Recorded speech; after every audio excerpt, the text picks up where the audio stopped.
Hi, good morning. My name is Rio. I'm an endodontist from Jakarta. Today I'm going to share with you another clinical case report of a single visit endodontic restorative treatment which was done in mandibular versus molar.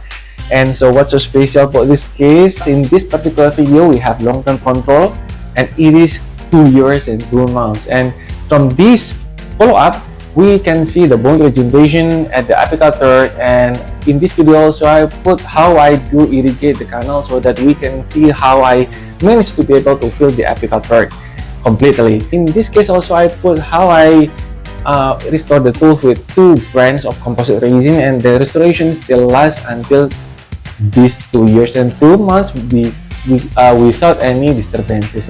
I hope that the restoration will last also forever. And that's all. I hope that this video is useful for you, particularly when you are dealing with such cases. And if you have other question, please send your question through the comment section below, or just send your question through my WhatsApp direct message. And I hope that I can reply your question as soon as I receive your question. And see you in my next clinical case report. Stay happy, stay super, stay awesome, and stay with me in this YouTube channel. See you in my next clinical case report. Assalamualaikum warahmatullahi wabarakatuh. God bless you all. Bye-bye.